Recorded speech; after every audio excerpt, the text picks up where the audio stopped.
Everybody wants to know about the future energy mix and how exactly we're going to crack the climate change problem, and in particular how we're going to crack it by creating an end game for the fossil fuels.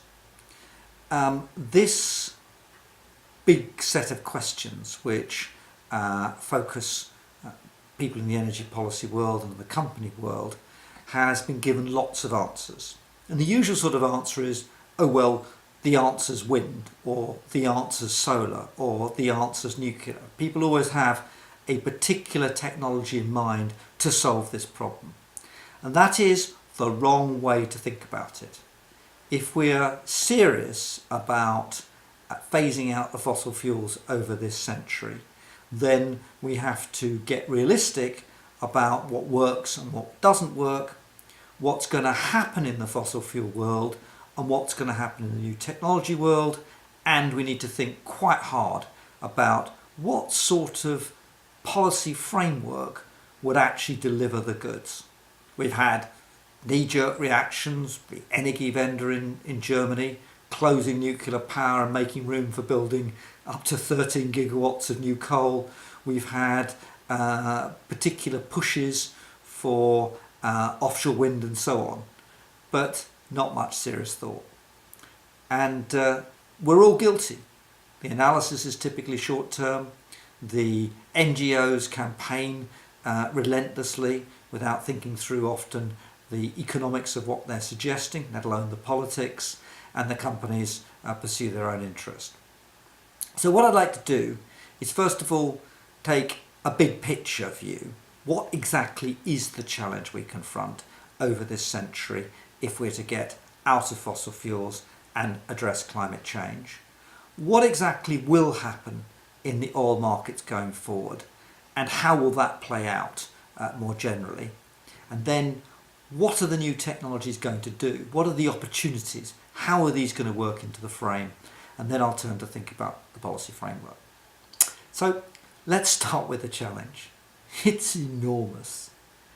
We face this century an increase in the global population from around 7 billion to perhaps 10 or 12 billion.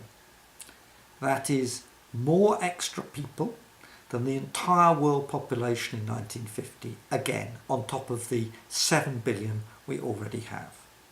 And contrary to the wildly optimistic ideas that everybody would go through a demographic transition, they'd all go to having small families as they got richer, African women certainly aren't following that path. That's why the estimates have been revised up.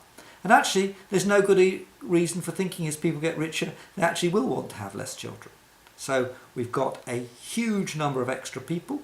Nearly all of them are going to be in Africa, India, China and Southeast Asia. And all of them are going to want energy. They're going to want heating, lighting, the basics to enjoy even a reasonable standard of living. So the wall of demand from those 3 billion people is effectively a datum or fact which we have to take into account. So people who think that we're just going to carry on reducing the energy demand through this century are essentially on a different planet from the rest of us. The second thing that's true is that we're projected to have a lot of economic growth through this century. And by that I don't mean China-style growth, I mean plodding on at 2 to 3% per annum. Cumulative growth rates are surprisingly scary. What they tell you is that plodding on at 2 to 3% per annum, which is lower than the global average is and has been for a long time, would make the world economy at least 16 times bigger by the end of the century than it is today. And if that happens, that's 16 times the consumption levels today. So you think about it. If you had 16 times your present income, what would you spend on it? And in particular, how much embedded energy and carbon would there be on that extra consumption? Now we could add some more things, like we're happily exterminating perhaps half the species on the planet this century as well, but let's just stick to the climate change for a moment. So that is the world against which we want to get out of fossil fuels, decarbonise, and now we have an ambition of that decarbonisation working to the extent that there will only be 1.5 degrees warming by the end of the century. So what's the backdrop to that? Well, a lot of environmentalists and a large number of lobbyists, including the wind and solar advocates and indeed the nuclear industry, happily used to think that we're on our way to peak oil prior to the price crash in 2014. They thought that what was going to happen was the oil price would go on and on upwards from 100, 140 up towards 200 as we ran out of oil, and therefore effectively we would decarbonise because we simply wouldn't have any fossil fuels left to burn, and the much higher prices meant that we could pay for the renewables because they'd be relatively cheaper. It was rubbish, and it's rubbish still.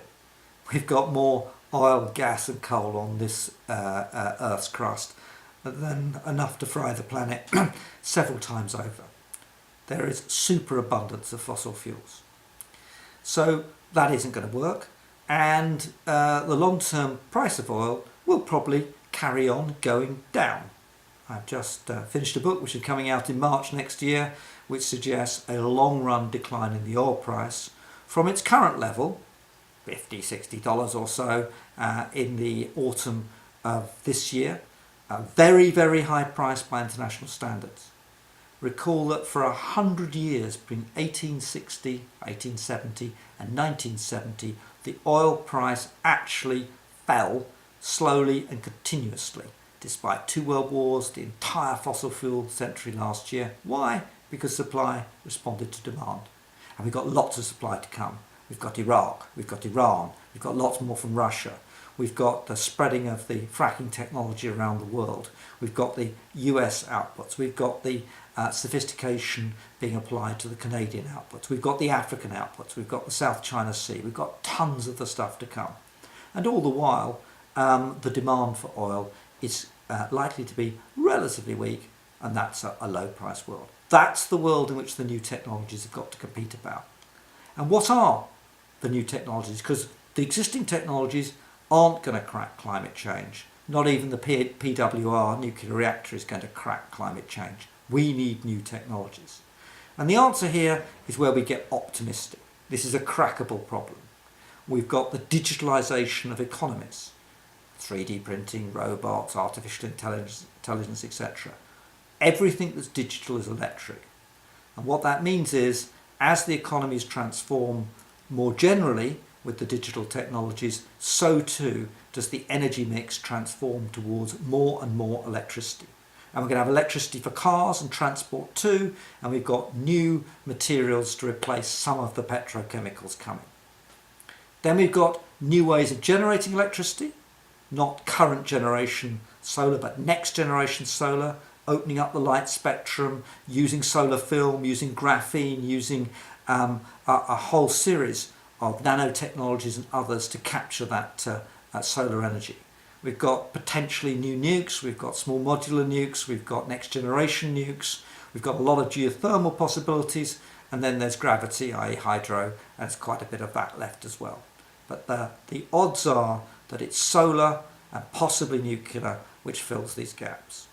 They are going to be necessary because the existing technologies cannot crack climate change. So what do? Well, we can go on pretending that Kyoto and Paris type agreements fix this problem. We can do some sensible things like get out of coal rather than get out of nuclear, which is what the Germans have done. Or we can invest in the new technologies which really could crack this problem. It's R&D that counts. It's technology that not only has to solve this problem, but probably will.